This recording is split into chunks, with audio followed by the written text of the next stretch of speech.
से भगीरथ इक्ष्वाकु कुल के सूर्यवंशी राजा थे।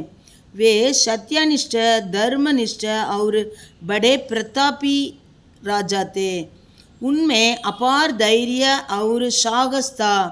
एक बार धर्मराज भगीरथ से मिलने आए थे। राजा के आदर सत्कार से खुश होकर कहा, आपके पूर्वज सगर पुत्र भस्म के रूप में पड़े हैं। उनका उद्धार करने के लिए आप तपस्या कीजिए और गंगा को पृथ्वी पर ले आइए। यह सुनकर भगीरथ हिमालय पहुँचे और भगवान विष्णु का ध्यान करते हुए तपस्या करने लगे। विष्णु भगवान प्रकट हुए और बोले, तुम्हारी तपस्या अवश्य सफल होगी और तुम अब भगवान शिव का ध्यान करते हुए तप करो। भगीरथ अब शिव जी का ध्यान करते हुए तपस्या करने लगे। शिव जी उनकी तपस्या से खुश होकर प्रकट हुए। भगवान शंकर से भगीरथ ने प्रार्थना की, मेरे पितरों की मुक्ति के लिए आप गंगा माता को पृथ्वी पर प्रवाहित करवा दीजिए। भगवान शंकर ने उनकी प्रार्थना स्वीकार की। देव गंगा पृथ्वी पर उतर आई। उसकी प्रवाह के वेग को शिव जी ने अपने सिर पर ले लिया। फिर गंगा भगीरथ के पीछे पीछे चलती हुई उस स्थान पर पहुंची जहाँ शहर राजकुमार भस्म के रूप में पड़े हुए थे। पवित्र गंगा के स्पर्श से सभी शहर राजकुमार साप से मुक्ति हुए और विष्णु लोग पहुँचे।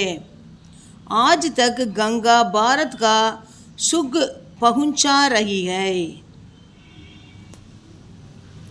பகீரதன் இச்சவாகு குலத்தை சேர்ந்த ஒரு சூரிய வம்ச ராஜா ஆவார். அவர் சத்தியத்தை, தர்மத்தையும் மற்றும் அவர் அனுஷ்டிக்கிறவர், ஃபாலோ பண்ணுறவர். அவர் பெரிய வீரர். அவர் அபாரமான தைரியம் மற்றும் துணிச்சல் உள்ளவர். ஒரு முறை தர்மராஜர் பகீரதனை சந்திக்க வந்திருந்தார்.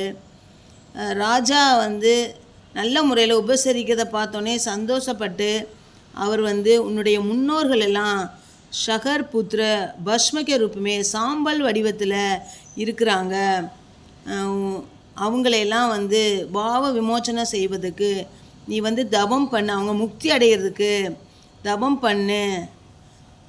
கங்கையை பூமிக்கு அழைச்சிட்டு வா, கொண்டு வா. இதை கேட்டுட்டு பகீரதன் இமயமலைக்கு போகிறாரு. அப்புறம் கடவுள் விஷ்ணுவை நினச்சி தவம் செய்கிறாரு. விஷ்ணுவும் பகவானும் அவர் முன்னாடி தோன்றி சொல்கிறாரு, நீ தவம் பண்ண, நீ தவம் பண்ணு, அவசியம் உன்னோட தவம் ஜெயிக்கும். நீ இப்போ கடவுள் சிவனை நினச்சி தவம் செய்யி அப்படி சொல்கிறாரு. பகீரதன் இப்போ சிவனை நினச்சி தவம் பண்ணிகிட்டு இருக்காரு.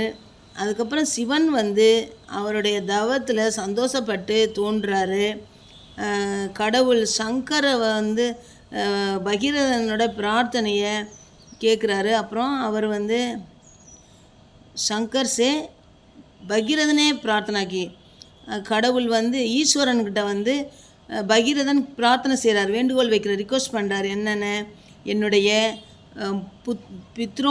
பித்ருக்கள், என்னுடைய முன்னோர்கள் எல்லாம் முக்தி அடைய வேணும். கங்கை மாதாவை பூமிக்கு வர சொல்லுங்க, அவங்கள பூமியில் ஓட விடுங்க.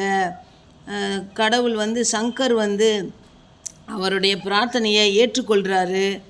அந்த தேவ கங்கா பூமிக்கு வர்றாங்க. அவங்களுடைய பிரவாகம் பயங்கர வேகமாக இருக்குது. இதனால் அவர் கங்கை மாதாவை தலையில் தூக்கிக்கிறாங்க. அதுக்கப்புறமா பகீரதனுக்கு பின்னாடியே அவங்க போய் ஒரு இடத்துக்கு சேர்றாங்க. எங்கன்னு பார்த்தா அங்கே தான் அந்த சகர் மன்னர்கள், ராஜகுமாரர்கள்லாம் சாம்பல் வடிவத்தில் இருக்காங்க. அங்கே வரைக்கும் கங்கா பாஞ்சு ஓடுறாங்க. அந்த பவித்திர கங்கையோட ஸ்பரிசம் பட்டதுமே, அந்த தண்ணீர் பட்டதுமே அந்த ராஜகுமாரர்கள் எல்லாருக்குமே வந்து முக்தி கிடைக்குது. அப்புறம் எல்லாருமே விஷ்ணு லோகத்துக்கு போய் சேர்ந்துறாங்க. இன்று வரைக்கும் கங்கை வந்து பாரதத்தை சுகமாக வைத்து கொண்டு தான் இருக்கிறது. தன்யவாத்.